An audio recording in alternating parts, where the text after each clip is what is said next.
Hey guys, welcome back to a new video. I'm Stephanie West. I'm a licensed counselor here in the state of Michigan, and I am owner and operator of In Progress Counseling. Today we're going to ask, what do I want to do in the meantime? And I know we've had this conversation before in a different context, but I'm going to hold up two dynamics next to each other, and then we get to ask ourselves some questions as a particular dynamic unfolds. And so I'm going to put myself in the story, and I'm going to say, hypothetically, I've been in an accident and I've injured my left leg.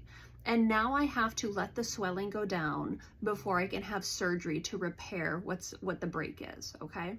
So I'm in a context where I have to wait in a really hard situation, and I'm going to have heightened needs and heightened vulnerability. And I suspect most of us can imagine that and be like, egads, that sounds absolutely horrific. And maybe some people are like, actually, that sounds lovely to be weighted on hand and foot. But for many of us, that could feel highly, highly distressing. So we're going to hold up kind of my inner dialogue throughout that week of being non-ambulatory, having higher needs, having uncertainty, feeling a sense of vulnerability. And we're going to talk about my internal chatter. So imagine for that week I'm in bed and my leg is elevated and I'm waiting for swelling to go down.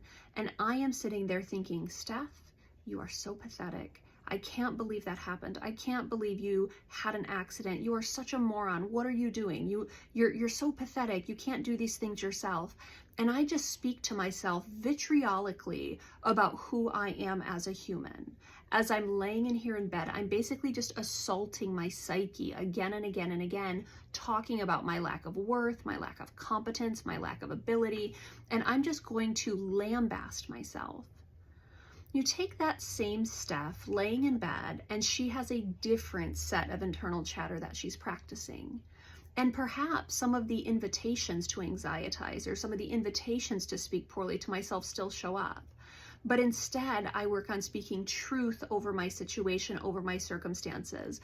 I take inventory on what I do have in front of me versus all of the things that are off limits to me.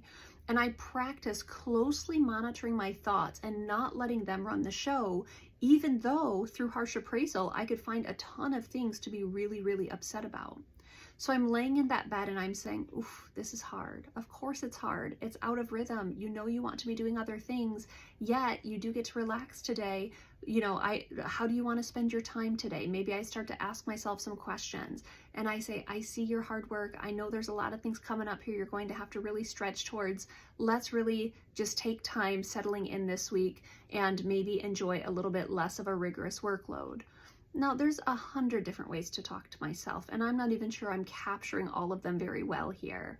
But if that is my internal dialogue, things that are compassionate, things that, engage delayed gratification, Steph, you'll get there. It's not this week and you're okay. Steph, it's okay to ask for help. It's all right that you have more needs right now. Of course this hurts. Of course you're uncomfortable. It's okay to ask someone to come and sit with you. The more I speak to myself with compassion, with kindness, with affirmation, with patience, the experience is going to turn out far differently than if I'm sitting there talking trash to myself and about myself. If I'm harshly interpreting myself, if I'm harshly interpreting other people, I'm sitting there, thinking of all the people who haven't called and haven't visited and they don't even care about me. And I turn it into now some sort of a rejection scenario. The reality is laying in that bed, non-ambulatory, feeling vulnerable, feeling weak, feeling frustrated, it's already going to be hard.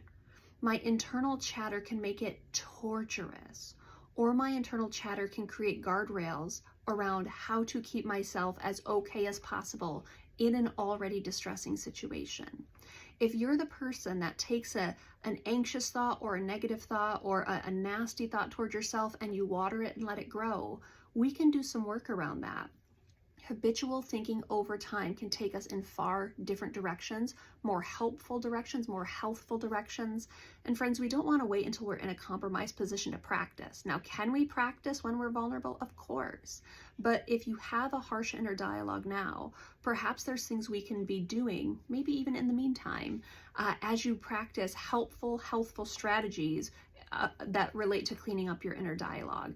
That's our invitation today. Do you want to work on that nasty inner dialogue if it's showing up and guide it towards something that's more nourishing, kinder, more encouraging? We can do that.